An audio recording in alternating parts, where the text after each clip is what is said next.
Okay, movie start होती है एक सिटी से जहाँ पर कि हम देख सकते हैं एक लाइब्रेरी में एक टीचर अपने स्टूडेंट से कुछ पूछ रहा होता है।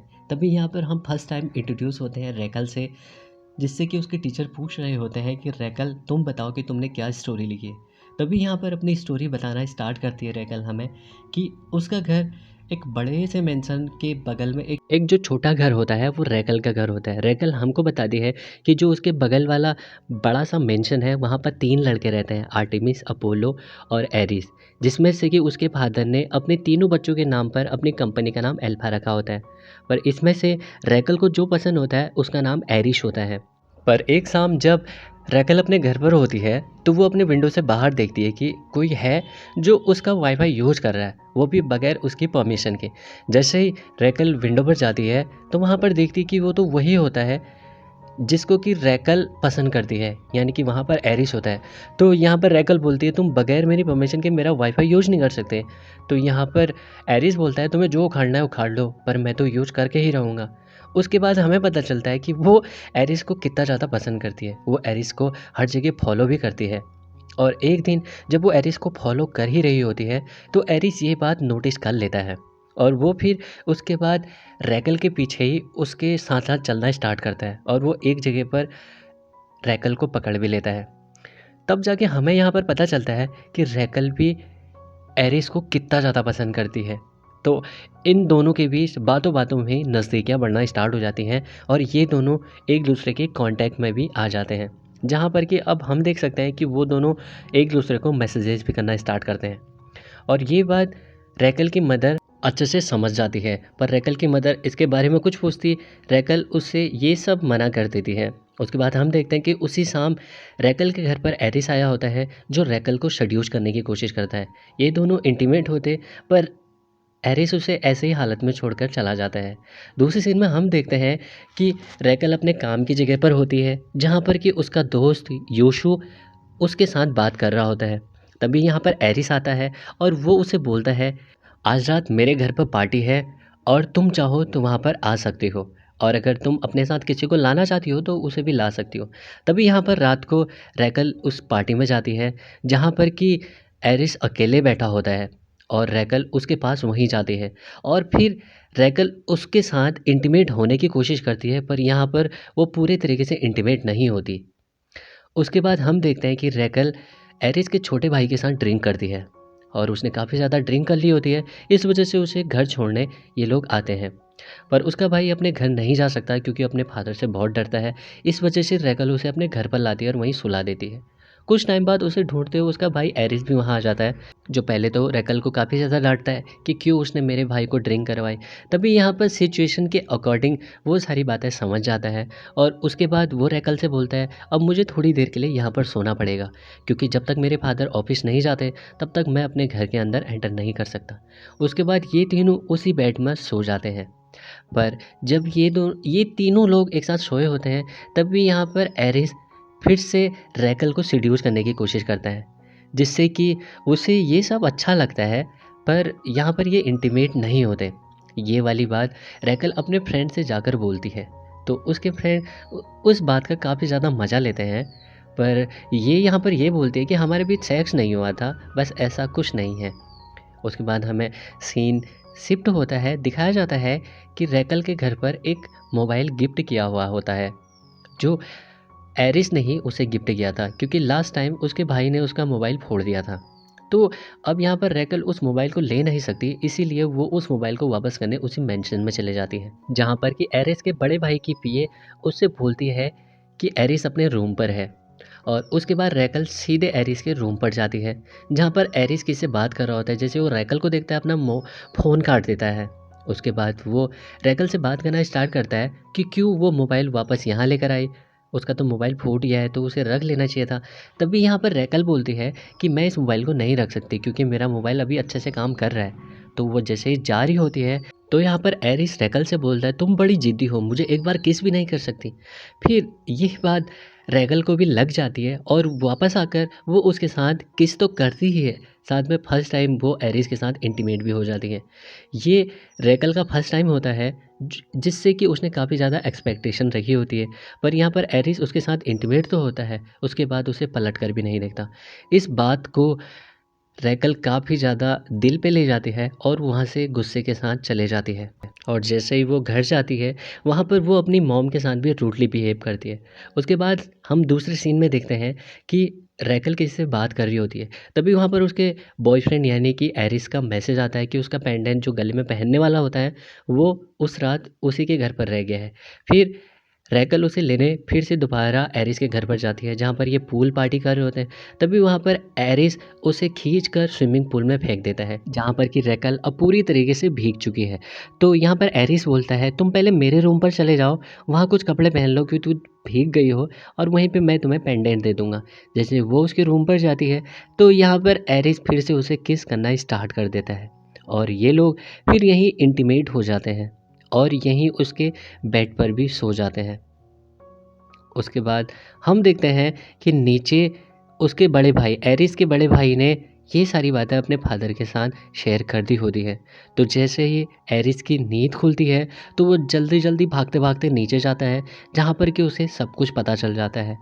और उधर हम देखते हैं कि अब रैकेल की भी नींद खुल चुकी है और वो अपने पास एरिस को देखना चाह रही होती है, पर एरिस यहाँ नहीं होता। तभी रैकेल के रूम में आर्टेमिस की पीए आती है और वो बताती है कि एरिस तो कब का बाहर निकल गया है, अब तुम भी अपने घर चले जाओ। उसके बाद वो अपने घर आती है, जहाँ पर कि उसका दोस्त यीशु उसे खुश करने की कोशिश कर रहा होता है और वो उसे खुश करने के लिए एक पार्टी में भी लेकर जाता है, जहाँ पर कि वो देखती है कि एरिस किसी लड़की के साथ फ्लर्ट कर रहा है। तभी यहाँ पर रकेल की जो फ्रेंड होती है, एरिस का जो छोटा भाई होता है, एरिस का छोटा भाई रकेल की फ्रेंड को पसंद करता है, इसलिए रकेल की फ्रेंड उसको सेड्यूस करने की कोशिश करती है। और फिर उसके बाद ये एरिस के ही सामने रकेल और उसका दोस्त यीशु डांस करना स्टार्ट कर देते हैं। एक तरीके से बोलते हैं वो एरिस को चिढ़ा रहे होते हैं। तभी एरिस अपने घर पर होता है और वो देखता है कि रकेल ने काफ़ी ज़्यादा ड्रिंक करी है, वो चल नहीं पा रही है, तो वो उसको उसके रूम पर लेकर जाता है, जहाँ पर कि वो उसे फर्स्ट टाइम अपनी बारे में सब कुछ उसे बताने की कोशिश करता है कि क्यों वो उससे प्यार करने के बाद भी उसे हमेशा इग्नोर करता है, क्योंकि एक बार उसके फादर ने बोला होता है कि लड़कियों से प्यार करने का मतलब होता है अपने आप को कमज़ोर बना देना। तो इसी बात को वो लाइफ लॉन्ग फॉलो करते आ रहा होता है। इस वजह से वो कंफ्यूज होता है कि क्या वो सच में रकेल से प्यार भी करता है। तो फिर वहाँ से वो चला जाता है और जैसे नेक्स्ट डे रकेल की नींद खुलती है, तो वो अपने मोबाइल पर देखती है, जहाँ पर कि उसने एरिस ने कुछ मैसेज करे रहते हैं, पर एरिस ने उसे डिलीट कर दिए होते हैं। इस बात से रकेल को काफ़ी ज़्यादा बुरा लगता है, क्योंकि इस बार भी एरिस उसे मिला तो था, बगैर कुछ बोले वहाँ से चला गया था। उसके बाद हम देखते हैं कि एरिस के फादर एरिस से कुछ बात कर रहे होते हैं। वो उससे बोलते हैं कि तुम लास्ट टाइम वाली गलती फिर से दोहरा रहे हो। तुम एक लड़की के प्यार में पड़ रहे हो और अपने आप को कमज़ोर कर रहे हो। पर ये बात एरिस सुन तो लेता है, पर बोलता कुछ नहीं है। और उसके बाद एरिस के फादर एरिस को अल्फा 3 सेक्टर में पढ़ाई के लिए भिजवा देते हैं। जब ये कॉलेज में होते हैं, तो यहाँ पर ये एक दिन ये फुटबॉल खेल रहे होते हैं, जहाँ पर कि वो अपनी गर्लफ्रेंड से यानी कि रकेल से माफ़ी मांगने की खूब सारी कोशिश करता है, पर इन बातों का रकेल पर कोई असर नहीं पड़ता। उसके बाद वो उसे सॉरी कहने एक लाइब्रेरी में भी जाता है, जहाँ पर कि रकेल उससे बोलती है, तुम बार बार मेरे पास आओगे, मेरे साथ इंटीमेट होगे और फिर बगैर कुछ बोले चले जाओगे, क्या ये मुझे अच्छा लगेगा? तो यहाँ पर एरिस को भी अपनी गलती का एहसास होता है, पर दूर बैठा उनका दोस्त ये सारी बातें सुन रहा होता है। उसके बाद एरिस यहाँ पर बोलता है कि अगर तुम लास्ट सैटरडे नाइट को मेरे साथ पार्टी पर आ गई, तो मैं समझूंगा कि तुमने मुझे माफ़ कर दिया। उसके बाद हम देखते हैं कि सैटरडे नाइट आती है, जहाँ पर कि कॉस्ट्यूम पार्टी के लिए एरिस काफ़ी ज़्यादा तैयार होके आया होता है। यहाँ पर रकेल भी तैयार होके आती है और फिर वो उसी अपनी ऑफिस वाली बिल्डिंग के टेरेस पर जाते हैं, जहाँ पर कि ये दोनों आपस में बातें करते हैं और उसके बाद यहीं पर ये इंटीमेट हो जाते हैं। यहाँ पर हमें पता चलता है कि जो रकेल है वो एरिस को कितना ज़्यादा पसंद करती है। एरिस के इतने बार दिल तोड़ने के बाद भी रकेल उससे दूर नहीं रह सकती थी और फिर ये दोनों यहीं पर इंटीमेट हो जाते हैं। यहाँ पर हम सभी लोगों को पता चलता है जो एरिस होता है वो इतना अमीर होता है कि उसके साथ हर लड़की इंटीमेट होना चाह रही होती है, पर वो हमेशा ही रकेल के पीछे होता है। पर जैसे वो घर आता है तो उसके फादर को उनके जो टेरिस पे इंटीमेट वाली सीन होती है वो दिख जाती है, उसके फ़ोटोज़ वो उसके फादर देख लेते हैं। तो ये जब अपने बेटे से बात करते हैं कि जब अगर किसी को पता चल गया इस बारे में तो क्या होगा, तो इस बात से एरिस काफ़ी ज़्यादा नाराज़ हो जाता है और वो जहाँ पर रकेल काम करती है उसी जगह पर आ जाता है और फिर ये उसके साथ काम करना स्टार्ट करता है। दूसरे सीन में हम देखते हैं कि जो एरिस का बड़ा भाई होता है वो अपनी पीए के साथ इंटीमेट हो रहा होता है, यानी कि वो अपनी पीए से प्यार भी करता है। और फिर वो डस्टबिन में देखता है उसका बड़ा भाई, तो उसको वहाँ पर उसी आइसक्रीम शॉप की ड्रेस मिल जाती है और वो अपने भाई को फॉलो करते करते उस आइसक्रीम शॉप पर पहुँच जाता है, जहाँ पर वो देखता है कि एरिस वहाँ पर काम कर रहा होता है। फिर एक रात आती है जब एरिस के घर पर उसकी कंपनी की सक्सेस पार्टी ऑर्गेनाइज़ कराई जाती है। वहाँ पर एरिस अपनी गर्लफ्रेंड यानी रकेल को भी लेकर आया होता है। तो जैसे ही रकेल पार्टी में जाती है तो एरिस सभी से रकेल को इंट्रोड्यूस करवाता है, पर कोई भी लोग रकेल पर ध्यान नहीं दे रहे होते हैं। इस बात से रकेल को काफ़ी ज़्यादा बुरा लगता है और इसी पार्टी में रकेल की मदर भी होती है। इस बात से रकेल को काफ़ी ज़्यादा इंसल्टी फील होती है। जैसे वहाँ से जाने की कोशिश करती है, एक वेटर से टकरा जाती है और यहाँ पर काफ़ी ज़्यादा मूड ख़राब हो जाता है एरिस का भी और रकेल का भी। जैसे वहाँ से घर आती है तो अपने आप में हताश, परेशान रोने लग जाती है। जैसे उसकी मदर घर आती है तो वो बोलती है कि तुम आज काफ़ी ज़्यादा अच्छी लग रही थी। वो अपनी मदर की बातों में भी ध्यान नहीं देती क्योंकि वो काफ़ी ज़्यादा अंदर से टूट चुकी होती है कि एरिस हमेशा उसके साथ ऐसा क्यों करता है। फिर से एरिस उसके पास आता है और उसे सॉरी बोलने की कोशिश करता है। पर इस बार हम देख सकते हैं कि सचमुच ही रकेल जो है वो एरिस से कितना ज़्यादा प्यार करती है। एक बार जब एरिस के घर वालों ने कुछ ऑर्डर करा होता है तो उसी का ऑर्डर डिलीवर करने योशु उसके घर पर जाता है, जहाँ पर कि वो एरिस की सच्चाई सुन लेता है। और दूसरी ओर हम देखते हैं कि रकेल अपनी मदर के साथ बात करी होती है कि तुम्हारे फादर ने अपने डर के चलते कभी अपनी बुक पब्लिश नहीं करी थी। अगर तुम डरोगी तो तुम एरिस के साथ अपने प्यार का इजहार नहीं कर पाओगी। ये बात रकेल को समझ आ जाती है और वो एरिस के घर पर जाकर वहाँ अपने प्यार का इजहार करने जाती है और उसे सॉरी बोलती है। तो वहाँ पर उसके घर वाले एरिस से उसे मिलने नहीं देते। उसके बाद हम लोग देखते हैं कि रकेल एक पार्टी में आई होती है जो उसके दोस्त यूसु के साथ वो एंजॉय करने आई होती है और ये बात एरिस को भी पता चल जाती है कि रकेल एक पार्टी में गई होती है और वो दौड़ते-दौड़ते उसी पार्टी में आ जाता है। जैसे वो पार्टी में आता है तो यहाँ पर वो आते ही योशु से मिलता है। योशु बोलता है अब रकेल तुम्हारी बातों में नहीं आने वाली। वो कोई मोबाइल नहीं है जो तुम उसको पहले दो फिर यूज़ करो और फिर डस्टबिन में फेंक दो। अब ऐसा कुछ भी नहीं होने वाला। तभी ये सारी बातें सुनकर एरिस को काफ़ी बुरा लगता है और वो उसका हाथ पकड़ के सीधे स्विमिंग पूल की ओर लेकर आता है। जहाँ पर वो बोलता है कि मैं उससे बहुत ज़्यादा प्यार तो करता हूँ, पर मैं कैसे इज़हार करूँ ये समझ नहीं पा रहा हूँ। अगर तुमको मुझसे गुस्सा है तो तुम मुझे मार लो। तभी यहाँ पर योशु उसके साथ फाइट करना स्टार्ट कर देता है और वो गलती से स्विमिंग पूल में गिर जाता है। जैसे ही एरिस स्विमिंग पूल में गिरता है वो बेहोश हो जाता है और फिर योशु जैसे ही पार्टी में आता है ये सारी बात वो रकेल को बता देता है। रकेल जैसे ही ये सब सुनती है तो वो जल्दी से जल्दी जाती है और एरिस को बाहर निकालने की कोशिश करती है, जिसमें वो कामयाब भी हो जाती है।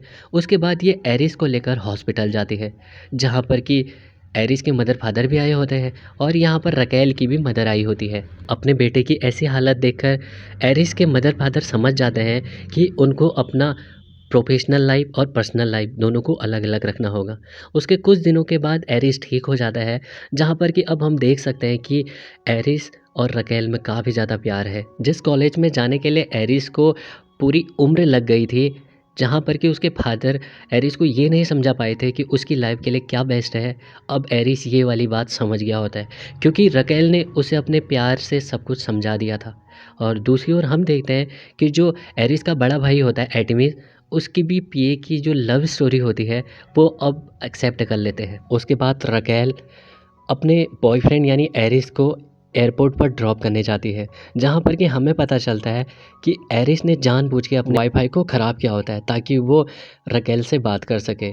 उसके बाद हम देखते हैं कि रकेल ने अपनी मेमोरी के तौर पे एक बोल्ड सा गिफ्ट एरिस को दिया होता है और उसके बाद सीन शिफ्ट होता है। हमें पता चलता है कि रकेल ने अपनी पूरी लव स्टोरी एक स्टोरी के ज़रिए लोगों के सामने रखी होती है। ये सब लोगों को भी काफ़ी ज़्यादा पसंद आती है और वो इस स्टोरी को खूब सारा एप्रिशिएट करते हैं। उसके बाद इसी हैप्पी एंडिंग के साथ आज की हमारी मूवी एंड हो जाती है। गाइस आई होप आपको वीडियो पसंद आई होगी। अगर पसंद आई तो लाइक कर दीजिएगा, चैनल पे नए होंगे तो सब्सक्राइब कर दीजिएगा। हम फिर से मिलेंगे एक और मूवी के साथ, तब तक के लिए आप अपने आप का ख्याल रखें। टाटा।